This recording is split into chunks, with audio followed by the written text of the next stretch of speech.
Ethan, are you really going to divorce Victoria and leave the country for your doctorate? In the quiet expanse of the living room, Ethan Cole looked at the shocked expression of Mrs. Sterling across from him and nodded. Yes, Mrs. Sterling. Besides, you know the truth. I wasn't the one she was supposed to marry. To her, I was just a contingency plan, a stand-in when the groom didn't show up. Now that he's back, she's been happier than I've seen her in years. It's time for me to go. Outside, a fine snow was falling, painting a deceptively peaceful picture. He chuckled softly. Studying abroad has always been my dream, anyway. Mrs. Sterling looked at the young man before her, her mind drifting back 3 years to her daughter Victoria's wedding. The groom, Julian Thorne, had fled the country, leaving Victoria standing awkwardly on the altar, eyes red, humiliated.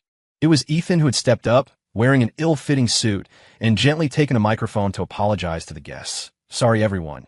Traffic was a nightmare. I'm late. That single act saved Victoria's dignity and the Sterling family's reputation. Mrs. Sterling sighed deeply, asking uncertainly, will Victoria agree to the divorce? Ethan shook his head with a faint smile. I've already got the signed agreement.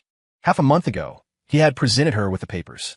Victoria, in a rush to meet Julian, had signed them without even glancing at the contents. Now, in just 7 days, the final decree would be processed, and he would be free. The Sterling family had deep military and political ties that restricted their travel. Once he went abroad, he and Victoria would likely never cross paths again. Mrs. Sterling was about to speak when a gentle voice drifted from behind them. Ethan, what are you chatting with Mom about? Ethan turned to see Victoria, whom he hadn't seen in days. She was wearing a stunning black evening gown, walking toward them. Victoria. Seeing her daughter, Mrs.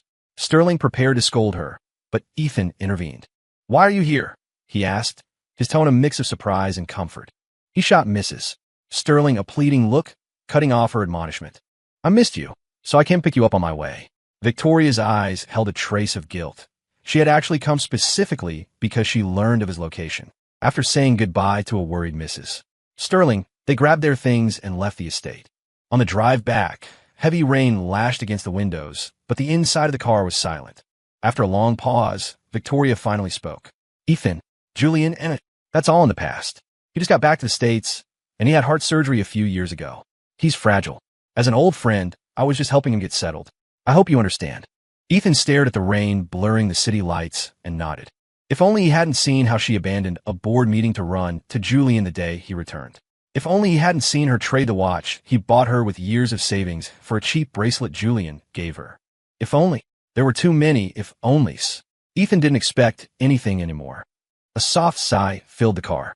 Facing the husband she had married by accident, Victoria wanted to explain further, but remembering her behavior over the last 2 weeks, she chose to change the subject. Ethan, that document you asked me to sign 2 weeks ago, what was it? Ethan turned to look at her, his eyes holding a mix of surprise and bitter amusement. She was only asking now. It made sense. Since Julian returned, everything else in her life had become background noise. Ethan was about to speak when Victoria's phone rang. Seeing the name on the dashboard screen, her face tensed. It's fine, answer it. Might be important, Ethan said, feigning indifference. His calm reaction unnerved her, but she answered via the car's Bluetooth.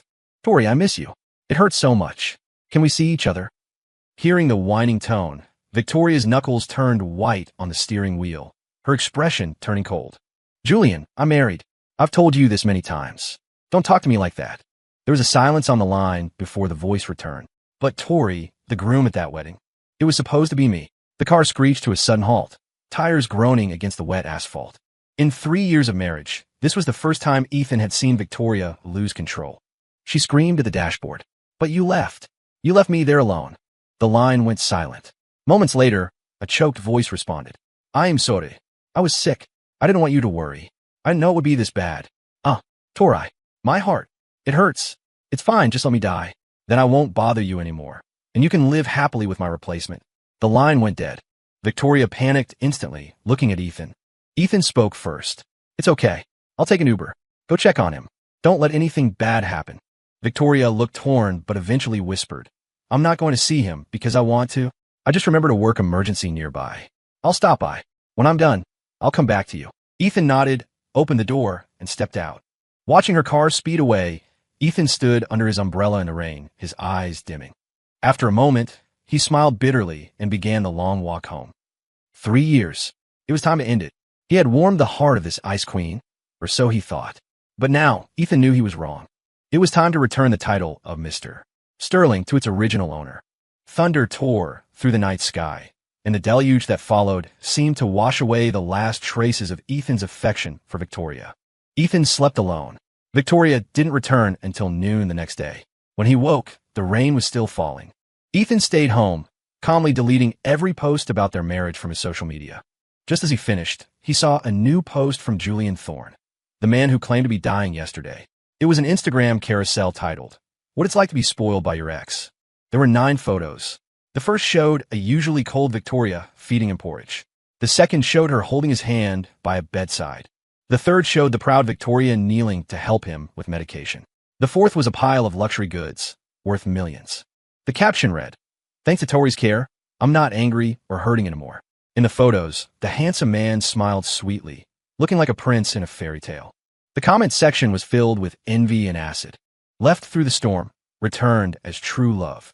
Did Julian save the galaxy in a past life? Julian, how did you get your ex to be so devoted?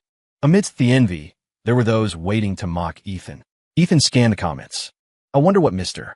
Ethan thinks of this. What can a stand-in think? Did he really think saving the wedding made him the owner of the sterling heart? I bet the dog is crying right now. How many minutes until he begs? I bet 10 minutes. 5. 1 minute. I bet my new Lamborghini, he's downstairs right now. People placed their bets with glee. Ethan smiled, feeling a sense of release. He wouldn't be Mr. Sterling much longer. Why chase a woman who had nothing to do with him? He quickly typed a reply. I bet a lifetime. He won't show. His comments stirred up a storm.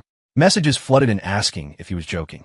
Ethan turned off his phone and went to the kitchen to cook some noodles. Suddenly, the landline rang. Ethan ignored it, but it kept ringing for minutes. Finally, the housekeeper, Mrs. Higgins, walked in looking awkward, holding her own cell phone. Sir, the missus wants to talk to you. Ethan took the phone. Ethan, it's a misunderstanding. I made Julian delete it. Don't overthink it. He was really sick yesterday. That's why I didn't come home. Nothing happened. Victoria's anxious voice came through. She had panicked the moment she saw his comment. Ethan looked at his noodles and said calmly, I made noodles. Coming back to eat. Victoria paused on the other end before replying. As long as you're not mad. Eat the noodles yourself. Julian's heart is acting up again. I'm taking him to the specialist. Don't worry, we're really just Friday. Before she could finish, Julian's frantic voice cut in. Tori, where are you? I can't see you. Did I lose you again? I am scared. The call ended abruptly, leaving only the memory of Victoria's soothing voice reassuring him. Ethan sent a text. The document you asked about yesterday is in the glove compartment. Open it and you'll know. 2 hours later, she replied, no need. If you ask me to sign it, it can't be anything bad. She wouldn't look. She was too busy being by Julian's side to care about anything not related to him, even if the divorce agreement was right at her fingertips. That afternoon, Ethan drove to the group home where he grew up to drop off supplies. The kids swarmed him, happy to see him. He went to the director's office to say goodbye. Director Martha, I'm going abroad for my doctorate. The director was thrilled. She knew he had given up a lot for his marriage. That's wonderful, Ethan. She paused, looking worried. But separating from Victoria? Long distance is hard. Ethan watched the kids playing outside. Not long distance. We divorced. Julian is back. Director Martha was stunned, then sighed. I knew that marriage was on borrowed time. Once the heart wanders, the vow is empty. It's good you're leaving. She held his hand. Ethan smiled back. Yes, it is good.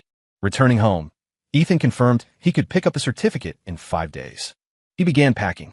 He realized his closet was full of expensive watches and car keys Victoria had given him. For 3 years, she had showered him with gifts, black cards, houses, cars. But he never touched them, because every time she gave him a gift, he saw guilt in her eyes. She was giving him the love she couldn't give the absent Julian. Ethan packed his own few belongings and sold every gift he had ever bought her to a recycling center. She had never looked at them anyway. Even the watch she once wore had been replaced by Julian's cheap bracelet. As the recycling truck left, a bright red Ferrari roared up. Bella Sterling, his sister-in-law, stepped out. She sneered at the truck. Selling cardboard now? Acting like the Sterlings are bankrupt. Ethan ignored her. Bella, furious at being ignored by the usually submissive Ethan, grabbed his arm. Hey, are you deaf? Ethan shook her off, his eyes cold. Bella had always hated him. thinking an orphan wasn't good enough for her high society family. Since my sister's true love is back, you, the substitute, can get lost. Behind her, a man in a white suit stepped out. It was Ethan's first real look at Julian Thorne. Peach blossom eyes, porcelain skin, looking expensive. But the suit, it was the exact style hanging in Ethan's closet. Ethan realized with a jolt. I really was just a mannequin for this look. Julian scanned Ethan with disdain, like looking at a cheap knockoff. But as Victoria's car pulled in, his face transformed into pure innocence. Bella, don't be mean to Mr. Ethan. He's your brother-in-law. What if he kicks me out? Victoria rushed over. Who's kicking you out? Victoria checked on Julian, sighing in relief, then turned to Ethan. Ethan, Julian's house is being renovated. Can he stay here for a few days?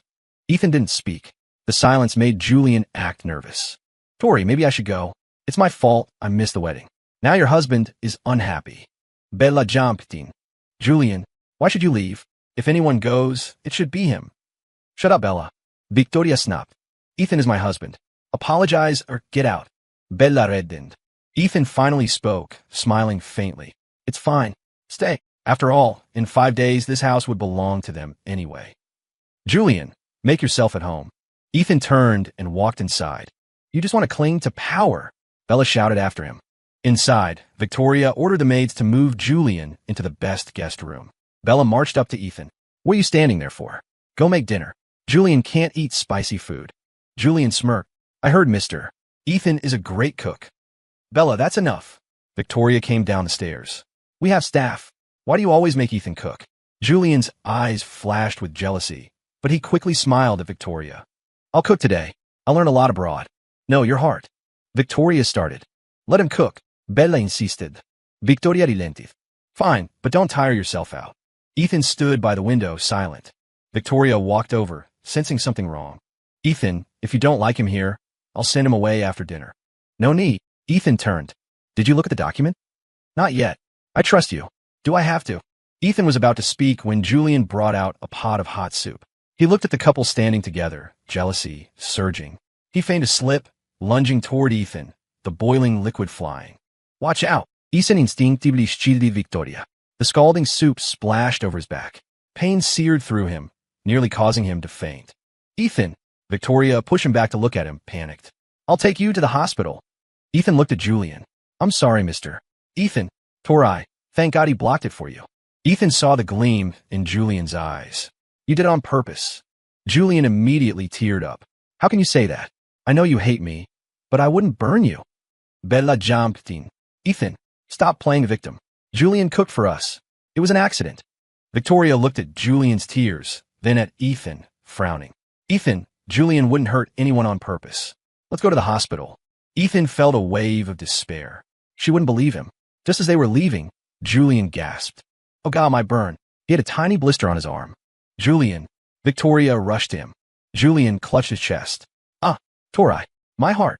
The stress. Am I going to die? Bella screamed. He's having an attack. Victoria grabbed Julian. I've got you. She looked at Ethan, guilt flashing in her eyes. Julian's heart is dangerous. The hospital is close. Ethan, take an Uber.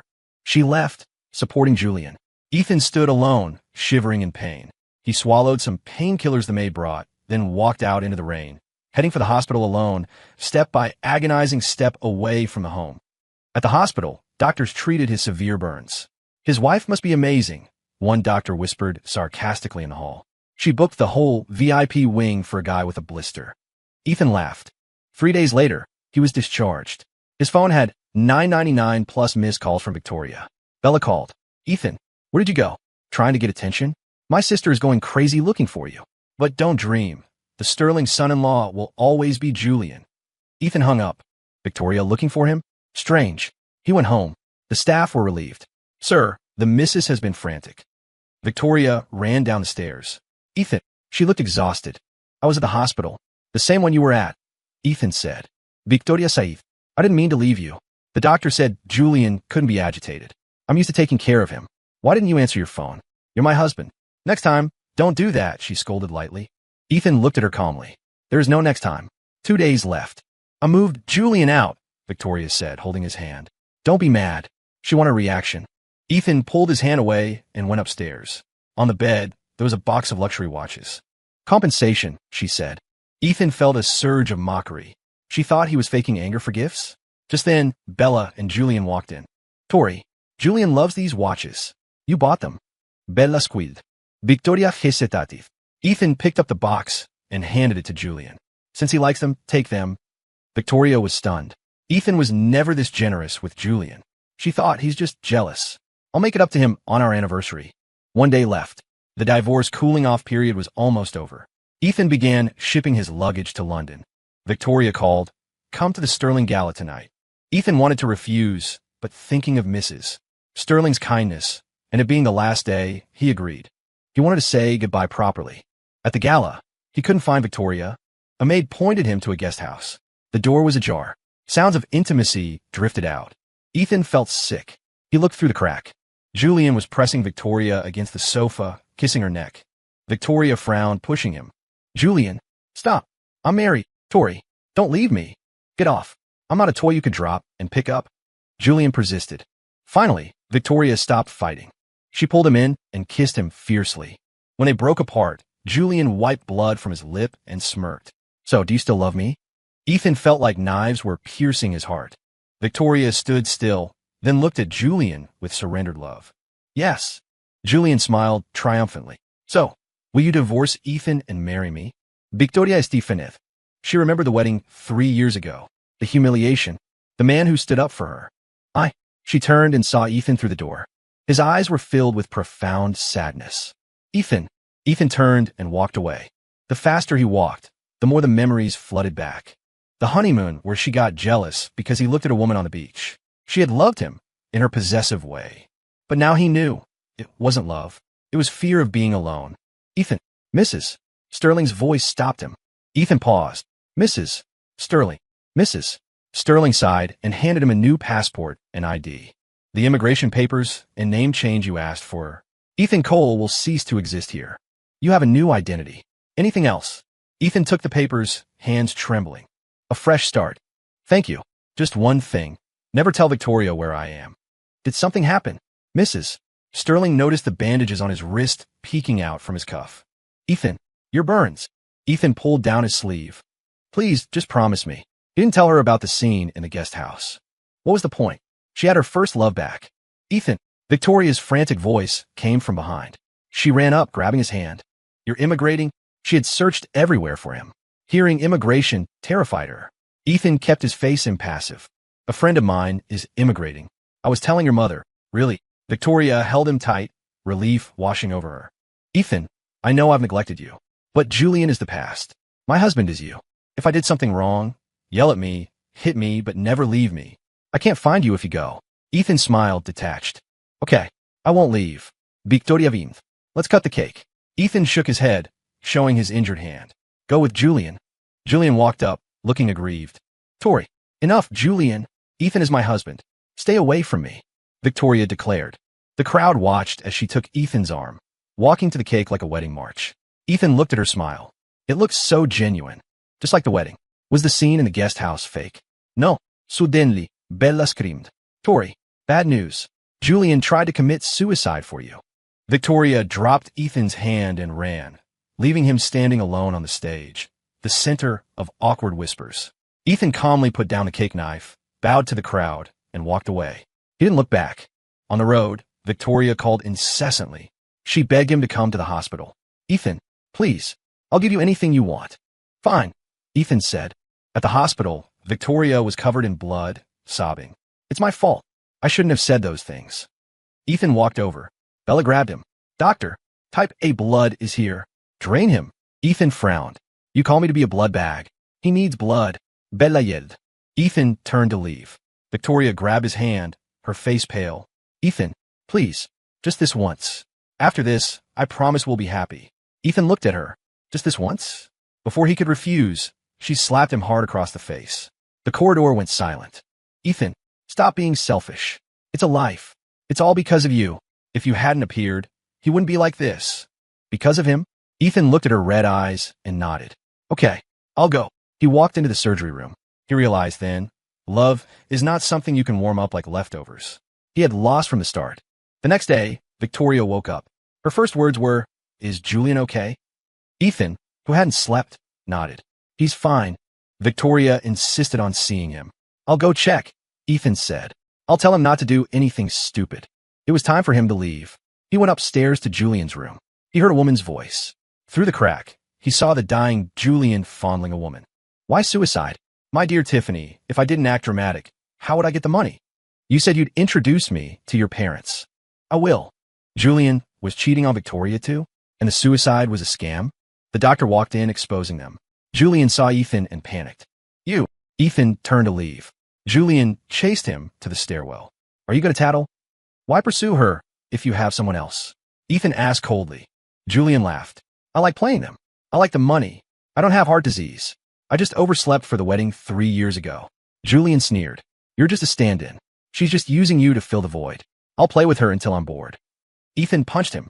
Julian let himself fall down the stairs just as Victoria arrived. She slapped Ethan again. Ethan, you animal. He's a victim. Victim. Ethan looked at her. Julian cried in her arms. Tori, don't blame him. Ethan turned and walked away. Ethan, apologize or we divorce. Victoria screamed. Ethan checked his phone. 7 hours to his flight. He went home, packed, and watched Julian send him taunting videos of Victoria serving him. Ethan threw everything away, deleted every contact. 1 hour left. At the airport, a strange number called. It was Victoria. Why did you delete me? Her voice was soft. Julian's parents are here. I'm sorry about yesterday. Let's talk. No need, Ethan said, looking at the planes. I gave you what you wanted a month ago. What? Victoria was interrupted by another call. Julian. She switched over. Ethan walked through security. Goodbye, Boston. Goodbye, Victoria. Victoria hung up, feeling a strange panic. She looked at a plane flying overhead. Bella pulled her. Tori, let's go see Julian. Victoria frowned but followed. At the hospital, Julian's parents were bragging about the impending marriage. Victoria felt sick. She was married to Ethan. Julian clung to her.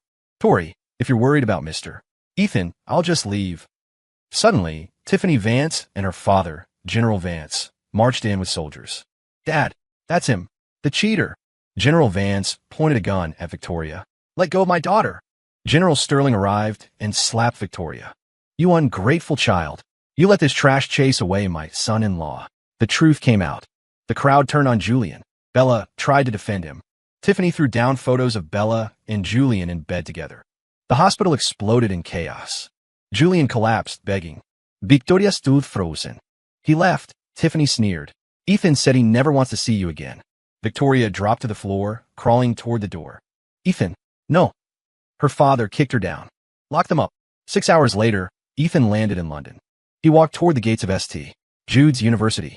A woman in a white dress, beautiful and elegant, walked up to him. Student Ethan Cole, I am Chloe Summers. I'm here to pick you up.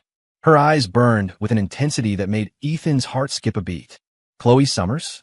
Ethan recognized the name, the genius physicist. He had met her years ago. Hello, Chloe. I'm Metan. Or actually, I should say I'm Seth Evans now. Don't blow my cover. Chloe smiled. I know. I've been waiting for a Seth Evans all along. She winked. Back in Boston, the Sterling house was a war zone. Julian and his parents were detained. Julian confessed everything under Victoria's cold interrogation. I faked the heart disease. I wanted the money. I hate Ethan because he took my place. Victoria beat him until her knuckles bled. You liar. You never loved anyone. She realized too late how blind she had been. Retribution? Fine. But congratulations, Victoria. You've lost the only person who loved you. Julian spat. Victoria left the room, broken. She resigned from her company and enlisted in a UN peacekeeping mission to Africa. A self-imposed exile. Ethan, if I come back alive, I'll find you. Time passed. The Sterling stock tanked. Bella was exiled. Julian was thrown into a mental asylum. But in the Sterling villa, Ethan's room remained untouched. 3 years later, Victoria returned, limping with a cane. Her father told her where Ethan was. At St. Jude's University, students whispered about the handsome Professor Seth. Ethan sat under a tree. Chloe handed him pastries. Here, Seth. I made them. Ethan smiled. Thanks, Chloe. They had been inseparable for 3 years. She handed him an old notebook. Ethan opened it. It was his handwriting from the orphanage. When I grow up, will you be my bride, 7? Beneath it, new writing. 7 is 24 now. Are you going to marry me yet, Ethan? Ethan looked up, stunned. You're 7. Surprise. Chloe laughed. I've been waiting for you to heal. They talked until the moon rose. As Ethan walked back to the dorms, he saw a figure. Victoria, leaning on a cane, looking broken. Ethan. Victoria whipped. Ethan stepped back, a defensive reflex. That small movement shattered Victoria's heart. Ms. Sterling, you have the wrong person. I am Seth Evans. Ethan, I came to explain. I don't care, Ethan said coldly. Does sorry fix the past? He looked at her leg. Go home. I don't love you. I haven't for a long time. Please, Victoria begged, trying to hug him. He stepped away. This is the last time. I wish you and Julian happiness. Leave me alone. Ethan walked away. Victoria collapsed, wailing in the night. She finally understood the pain she had inflicted. Later, Ethan sat by the physics building, crying. Chloe found him. She held him while he wept for the past. Do you still love her? Chloe asked. No, Ethan said. Then tell her clearly, so you can have a future. The next few days, Victoria stood on the campus track, watching him. Rumors spread. The dean asked Ethan to handle it. Ethan went to the track. Victoria. She looked at him with hope. Give up. Look at you. You're not the woman I admired. You're pathetic. His words were cold. I'm leaving. Goodbye. He walked away. Victoria tried to chase him, but fell. She realized it was truly over. Victoria left without saying goodbye. She knew she had lost him, but the tragedy of her departure was what she carried in her pocket. Before flying across the ocean, she had naively visited the courthouse and filled out a marriage license application, listing Ethan as the groom. She had brought it with her, foolishly thinking that if she just showed up, he would sign it, and they could be legally married again, erasing the past 3 years. Now, that piece of paper burned against her chest, a symbol of her utter delusion. She returned to Boston with a vengeance, channeling her heartbreak into cold fury. She didn't just punish Julian, she destroyed the entire Thorne family.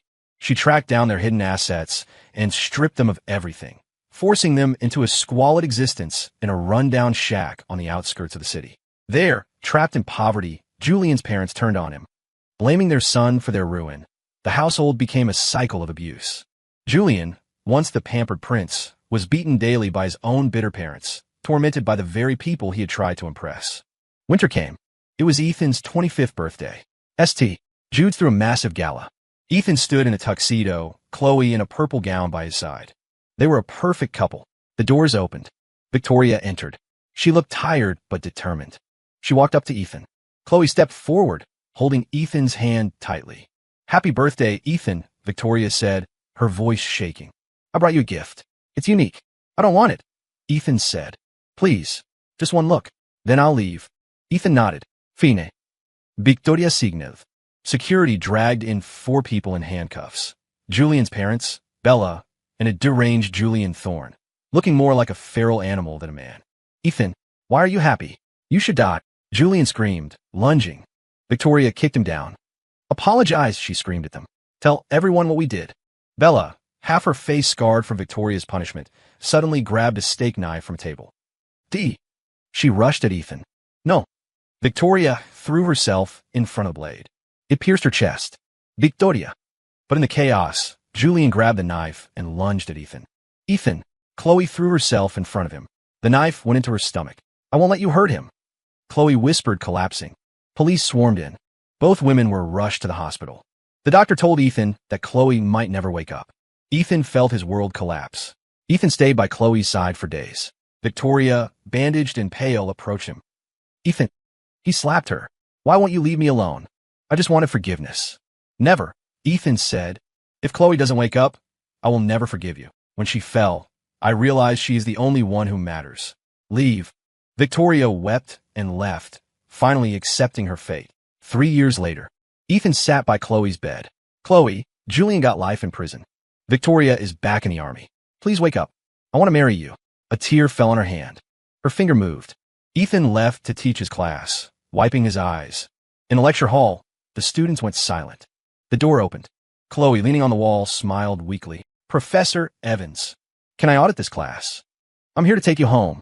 10 years later, Ethan came home to 2 kids hugging his legs.